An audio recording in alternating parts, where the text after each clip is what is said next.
Hallo ihr lieben Kreativen, herzlich willkommen auf meinem Kanal Mellies Moments, herzlich willkommen in meiner kreativen Welt und herzlich willkommen zu diesem kleinen Tutorial des Vögelchens, Schritt für Schritt Anleitung, wie ihr so einen kleinen Vogel malt. Und ja, gar nicht lange quatschen. Sämtliche Materialien, die ich benutzt habe, findet ihr unten übrigens in der Videobeschreibung. Schaut da gerne mal rein und ja, dann wünsche ich euch ganz viel Spaß beim Zuschauen und wir starten mal. So, Schritt für Schritt, wie male ich einen kleinen Vogel? Das ist gar nicht so schwer. Ihr beginnt mit dem Kopf. Ein nicht ganz so runden, eierigen Kreis würde ich ihn jetzt mal nennen. Schritt 1. Malt nicht so fest. Ich male schon wieder, gut, ich male jetzt fest, um es euch zu zeigen. Ja, später versuche ich den ein bisschen dünner zu machen, weil ich dann manche Linien wieder wegradieren muss. So, Schritt 2, ihr malt genauso ein schönes Ei. Könnt ihr euch jetzt überlegen, in welche Richtung das so ein bisschen guckt. Das bleibt jetzt euch überlassen. Einmal hier drunter.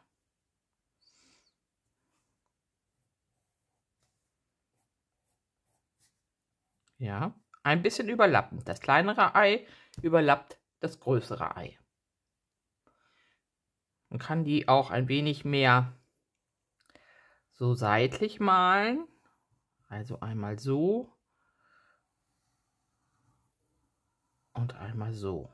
Ja, dann guckt er mehr, so sitzt er ein bisschen aufrechter und so geht er so ein bisschen mehr hier zur Seite weg. Ich glaube, das hier gefällt mir auch besser. So, im Grunde kann man schon fast das wegradieren. Deshalb sage ich euch, drückt nicht so fest auf. Ja, der nächste Schritt, ihr malt den Flügel. Einfach nur eine Tropfenform. Ihr malt hier einen Tropfen, könnt ihr noch ein bisschen rüber gucken lassen, malt da einen Tropfen. Habt ihr euren Flügel. Dann geht es dabei, den Schnabel zu setzen. Guckt mal, wohin er so schauen soll, wie hoch, wie tief. Ich ziehe hier eine Linie, denn auf der gleichen Linie, eine gedachte Linie nachher, auf der gleichen Linie bis zur Hälfte ungefähr sitzt das Auge dann nachher. Das ist wichtig, wenn ihr den Schnabel hier malt und das Auge da oben, sieht das ganz doof aus. Ja. Okay, so jetzt machen wir erstmal hier hinten noch weiter und malen jetzt hier unseren Vogelschwanz noch dran. Wie ihr den dann malt, bleibt auch euch überlassen. Ob ihr den hier so ein bisschen länger macht, ob ihr den wellig malt, nach unten hin, zickzack, was auch immer ihr da wollt, ja, ist auch eure Entscheidung. Genau diese Wellen, die man jetzt hier so malt, kann man dann hier auch nochmal in den Flügel hineinmalen. Beim nächsten Schritt, so Füße, könnte man jetzt auch schon setzen. Einfach 2 solche Dinger. 3 vorne, einen hinten mache ich immer. Ja, und jetzt geht es ans Abrunden. Das heißt, ihr macht jetzt hier einen Übergang vom Kopf und hier hinten im Nacken. Ihr rundet das Ei mit dem anderen so ein bisschen ab. Dann kann man das hier wegnehmen. Ja, ganz wichtig, was ich sage, mit malt nicht so dick. Ja, kann man das wegnehmen. Auch wenn der Flügel hier drüber geht, kann man das auch darunter wegnehmen.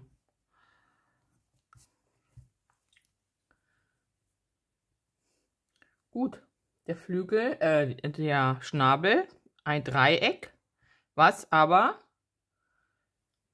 hier nach innen auch zu einem Dreieck geht.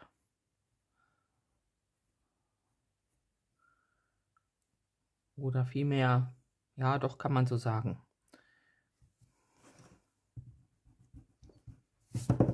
Aha, ein Dreieck. Unten vielleicht sogar ein bisschen schmaler. Kann noch so eine Doppelschicht machen, dann sieht es eher aus wie so ein Eichelheer. So, und im Verlaufe dieser Linie kommt jetzt das große Auge hin. was ihr nachher schwarz malt und dann eine weiße kleine Pupille lasst. Der Kopf ist vielleicht auch ein bisschen steil. Das kommt jetzt darauf an, halt, wie man das Ei legt. Der könnte auch ein bisschen flacher sein. Fände ich vielleicht sogar ein bisschen schöner. Ne? Also malt euer Ei ein bisschen mehr liegend. Wenn das jetzt das Oval ist, habe ich steil gemalt. Hier habe ich es auch noch so steil gemalt. Malt es eher liegend. Ne? Dann ist der Kopf nicht ganz so. Aber das ist auch ein Ausprobieren. Das wird euch beim ersten Mal vielleicht nicht gleich so glücken. So, jetzt haben wir schon mal eine ganz nette Grundform hier. Kann man das Ganze dann später noch ein bisschen ausschmücken. Die wichtigsten Sachen sind dran vom Vogel. Der Flügel könnte auch noch ein bisschen weiter runterkommen hier. Mehr so. Bisschen größer. Das ist auch überlassen. Also ihr seht, es ist ein Tropfen. Wir malen ja immer in diesen Formen. Das ist für euch leichter. Ein Tropfen. Und wenn ihr ihn jetzt noch so weiter kippt, dann spreizt der Flügel weiter ab. Man könnte auch noch hier hinten jetzt einen zweiten Flügel ganz klein andeuten. Muss man aber nicht. Also ich mag einfach diese einfache Art hier. Mag ich lieber. Okay. Ja. Hier könnte man noch einen kleinen Püschel hinmalen, hier unten an den Beinchen, da haben sie aber meist so Federpuscheln. Eigentlich ist mir auch das eine Bein hier ein bisschen zu weit vorne. So gefällt es mir besser. Ja. Püschelchen. Ja, kann hier die Federkleider nachher andeuten, wenn man das noch möchte.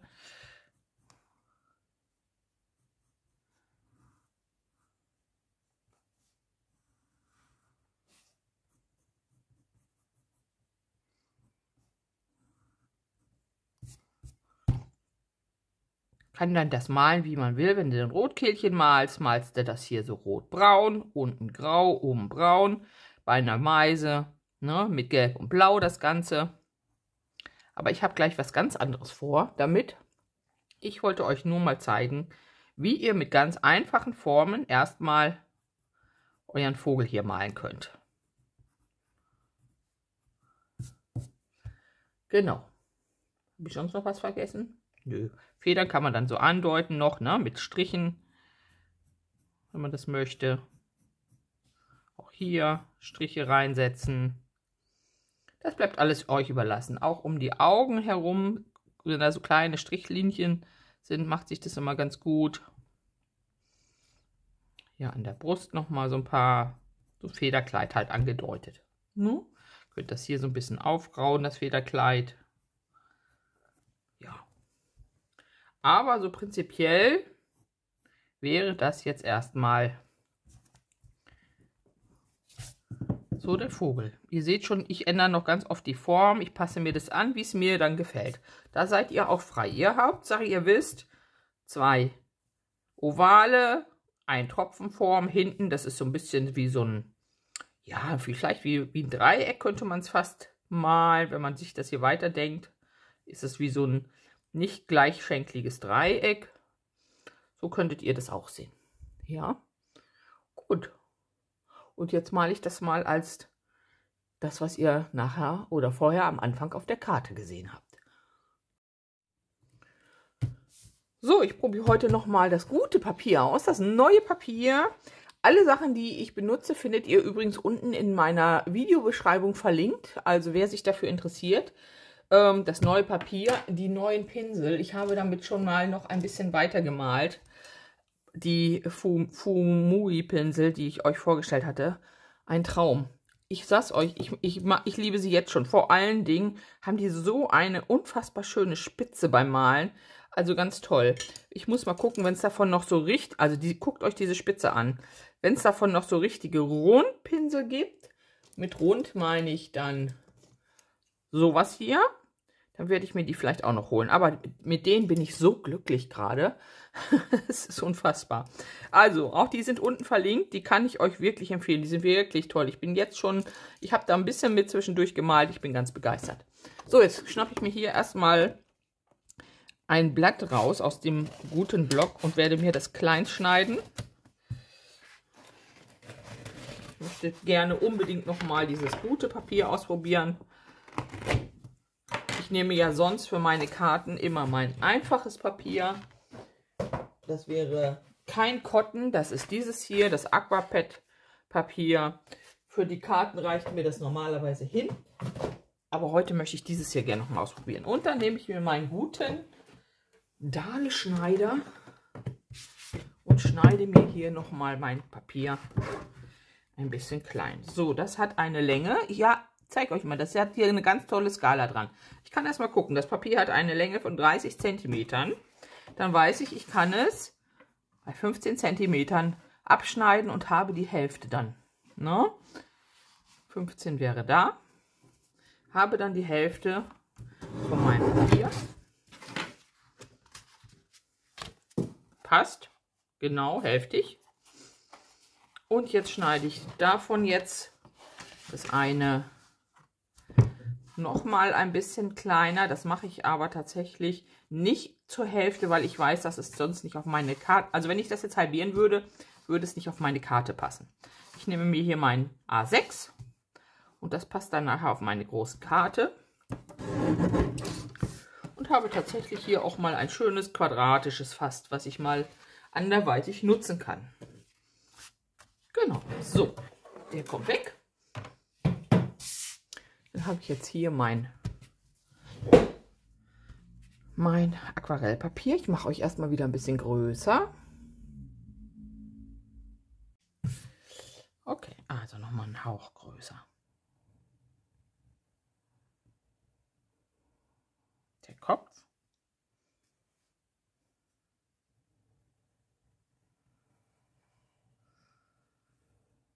Der Körper. Jetzt kann ich hier schon mal das wegnehmen. Ich mache jetzt hier meinen Flügel in Tropfenform.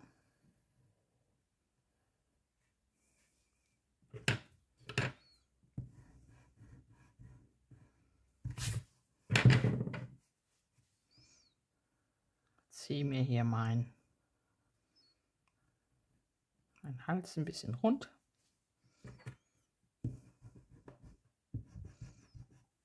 Also nimm wirklich einen ganz dünnen Bleistift, ne? Mal hier hinten.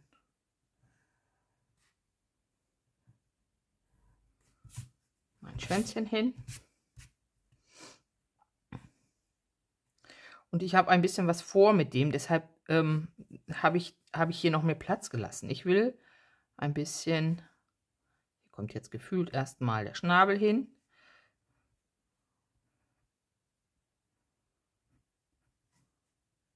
Große Auge.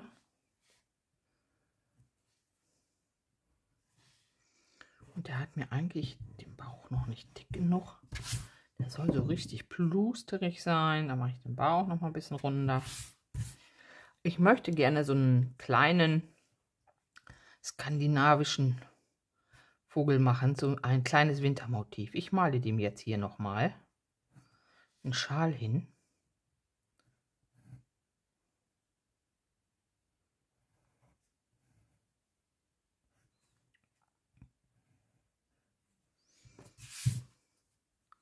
Und dann male ich ihm noch eine Mütze.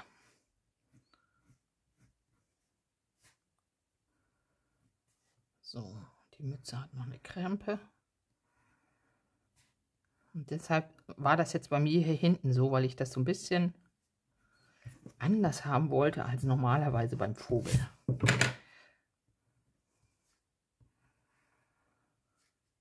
So, wenn ich mir sicher bin, so soll es werden, dann ziehe ich die Linien auch ein bisschen dicker. Da kommt dann der Bommel hin.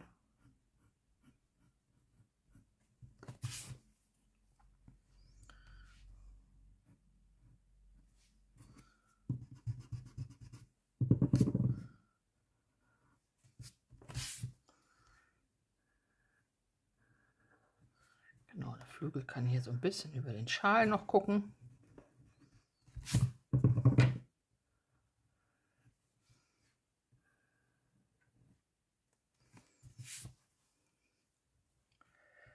Und dann sitzt der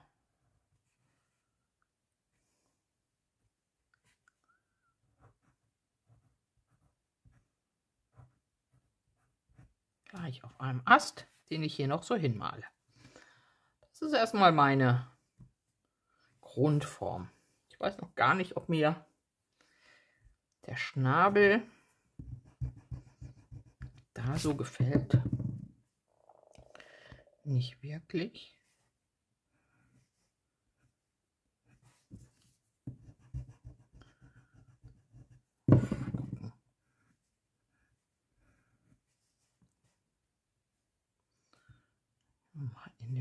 In Verlängerung zum Auge.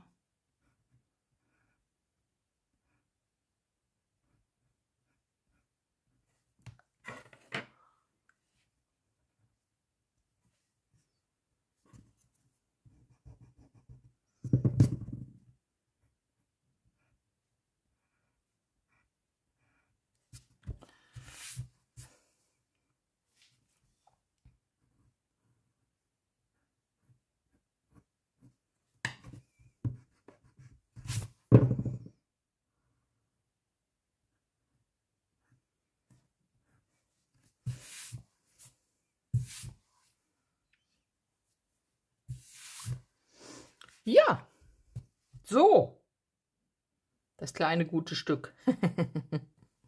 Okay, jetzt male ich das erstmal so ganz grob aus. Dahin, nee.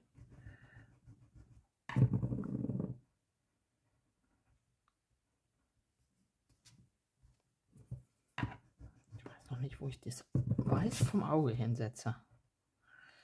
Ich male das Auge erstmal schwarz und dann male ich später. So, irgendwie sieht er mir hier noch mit dem Fuß so komisch aus. So ist besser. Oh nein!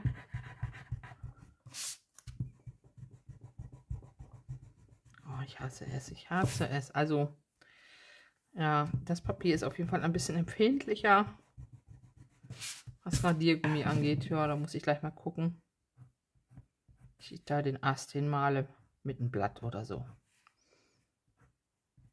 Ja.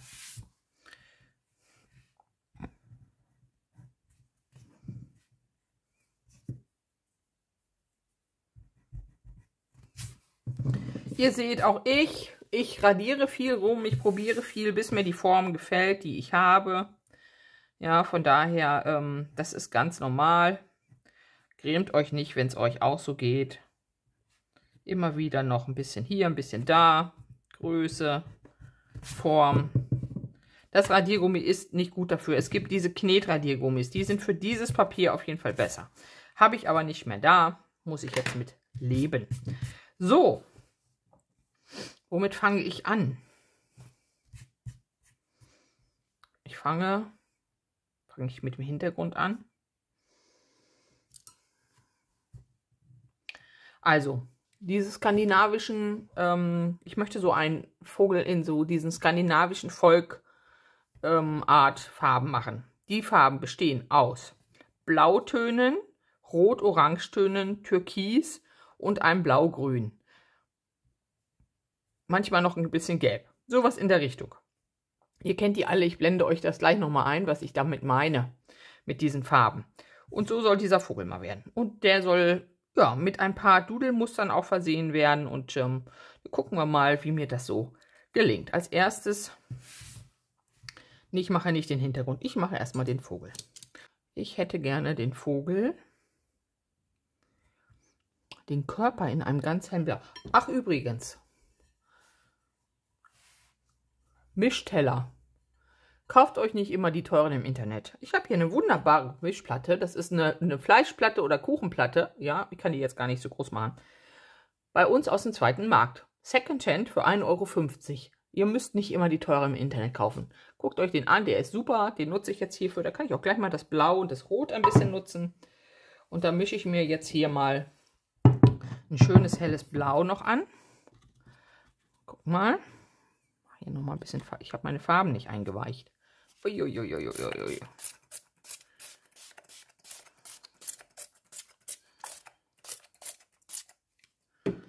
So. So ein schönes, zartes Blau.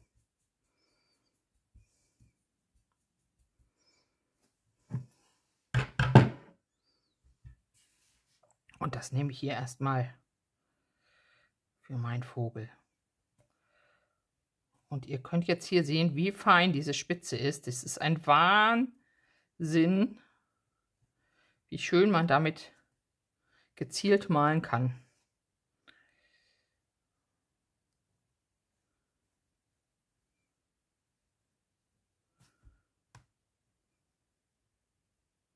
Bis in die hinterste Spitze hier hinein. So, der Kopf kriegt die gleiche Farbe. Dies wird kein realistischer Vogel, ne? Ich bin hier schon eine Nummer zu groß fast. Ich nehme mal die Nummer kleiner. Nicht zu lange warten. Habe ich hier gleich ein Papierproblem.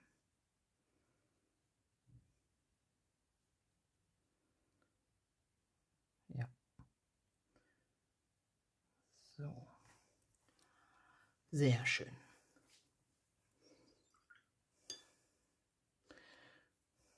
Okay, den Flügel möchte ich ein bisschen türkisfarbener dann haben oder dunkelblauer. Ich muss mal gucken. Ich mache erstmal den Schwanz. Der Schwanz kriegt die gleiche Farbe wie der Flügel, aber hier kann mir nicht so viel hineinlaufen. Okay, kann mir ein bisschen rein. Macht nichts. Das ist ein schöner Übergang. Okay, so, ich mache jetzt hier meinen Vögelschwanz, mein Vögelchenschwanz.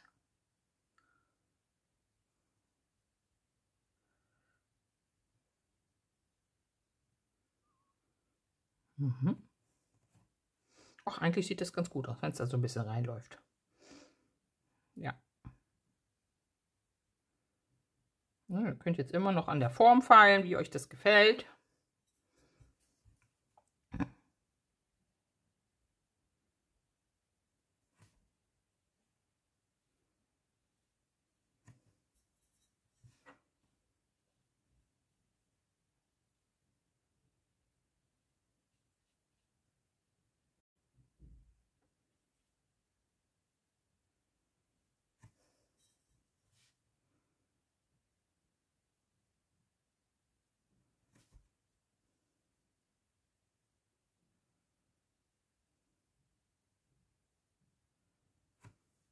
Da unten drunter mache ich es ruhig noch ein bisschen dunkler. Schatten. Ne? Ihr erinnert euch an die Sache mit dem Schatten. Ja. So. Dann haben wir hier die Mütze. Kann ich auch schon malen. Ich male die jetzt auch alle erstmal in so helleren Farben. Falls ich noch mal mit ein bisschen dunkel drüber gehen möchte, ist das dann kein Problem.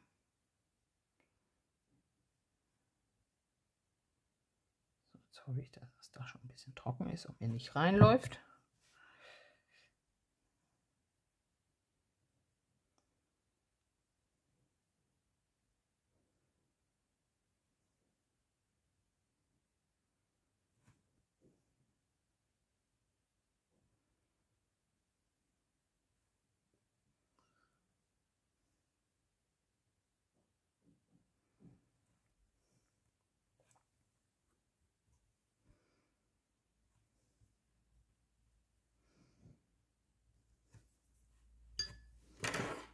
Nehmen wir noch mal eine Nummer kleiner.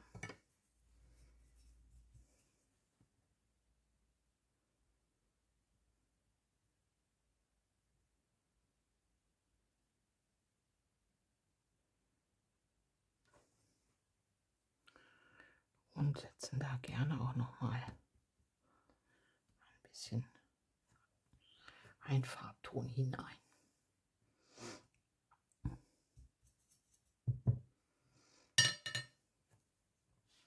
So, jetzt kann ich hier schon diesen Teil malen.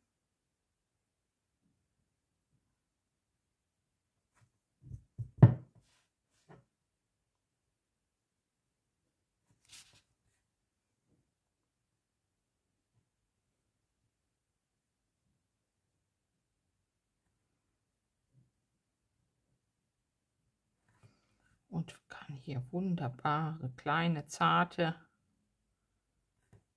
Ransen dran malen. Guckt euch das an. So, also toll. Ich bin so begeistert von dem Pinsel, wirklich. Ihr findet sie unten in der Infobox, im Verlink. Genau. So, da oben läuft mir das jetzt tatsächlich ein bisschen ins Blau rein. Also, ich muss jetzt erstmal kurz trocken föhnen, bevor ich den Schal weitermale. So, der gute ist erstmal trocken. Kann ich ihn hier noch den Schal weitermalen.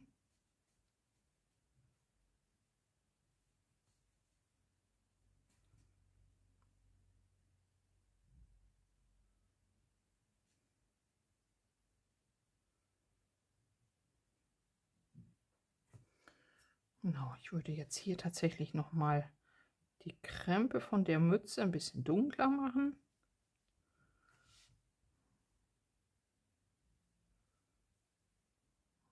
Vielleicht auch noch mal so ein bisschen rüberziehen über das Blau. Tiefer.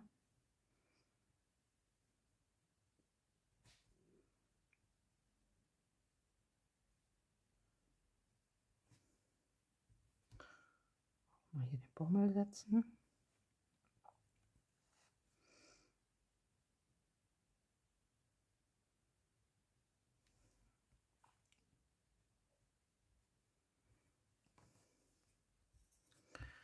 So, und tatsächlich kann man jetzt schon noch mit Farbe hier einfach mal schon mal ein paar Verzierungen machen, indem man mit einem etwas dunkleren Farbton, zum Beispiel hier,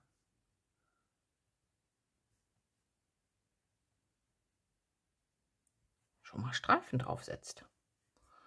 Genauso, das geht da noch nicht, es ist noch nass, kann man jetzt hier, wenn man möchte, schon mal ein paar Muster draufsetzen.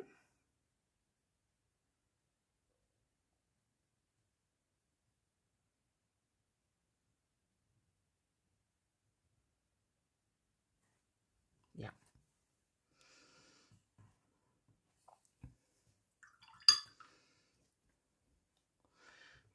Sehr schön. So, dann möchte ich ganz gerne ein bisschen Geästung haben. Dafür nehme ich mir erstmal meinen Schriftenpinsel von Bösner, den schönen. Hier hinten. Ich ziehe es erstmal hier hoch. Ich ziehe hier jetzt erstmal ein Ästchen hoch,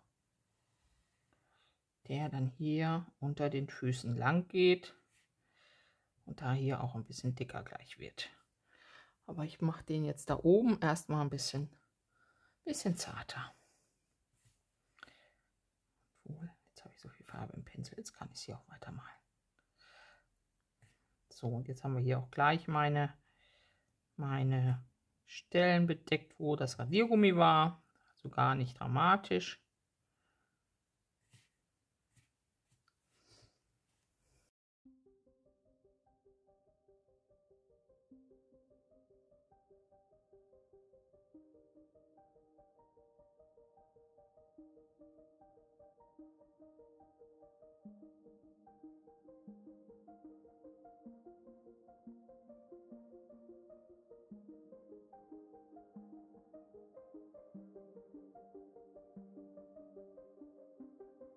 So, und dann nehme ich ein Blaugrün, mische mir das ein bisschen.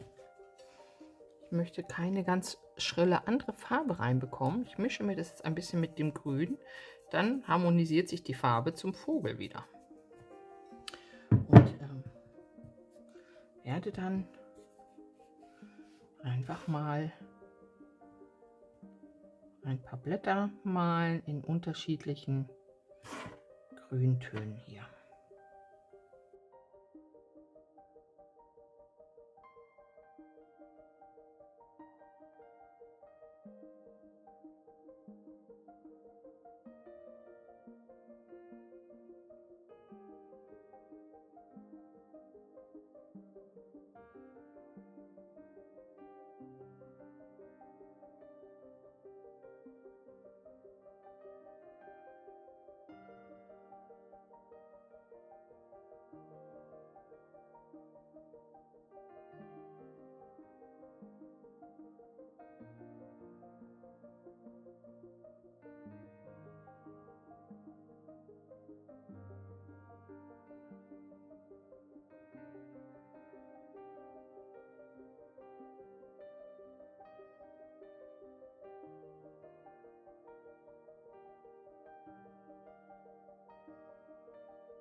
Von daher.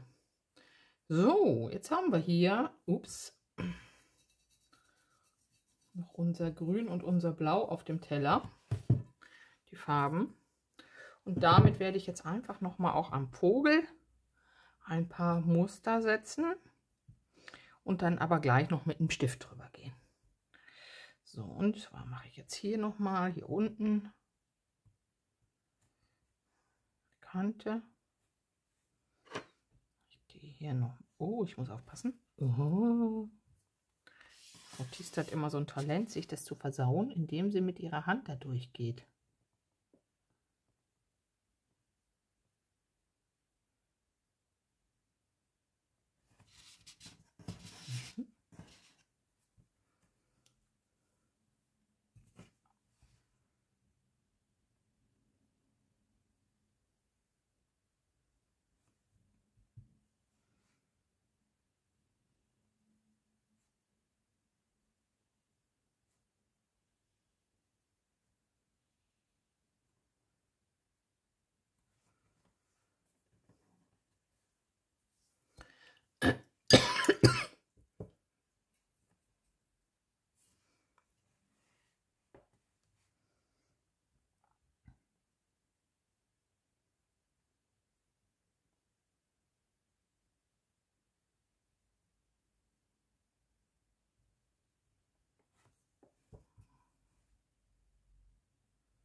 Da wollte es gerade reinlaufen.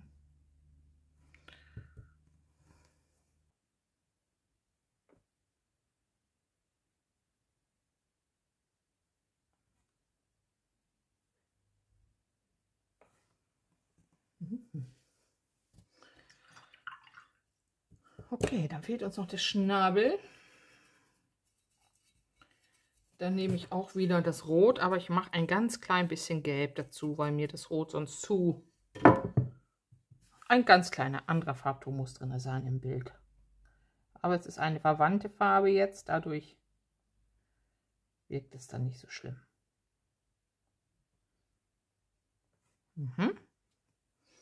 So, Auge machen wir erstmal schwarz. Und dann kommt da gleich zu viel Farbe. So, ihr Lieben, ich habe mir jetzt noch einen Uniball Signo geschnappt und ich habe mir hier meine Fineliner im Bund geschnappt. Auch die sind unten verlinkt in der Videobeschreibung. Und ich suche mir jetzt hier nochmal, da sind ein paar ganz tolle Farben dabei. Ich suche mir jetzt nochmal ein paar Farben raus, die hierzu passen zu dem Vogel.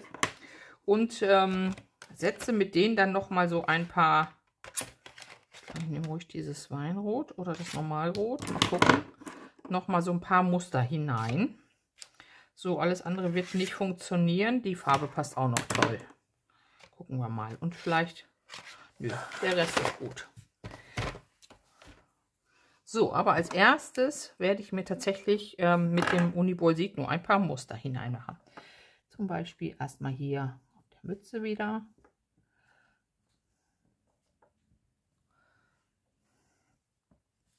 Dann haben wir hier den Schal.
So, ich glaube, ich möchte es dabei belassen.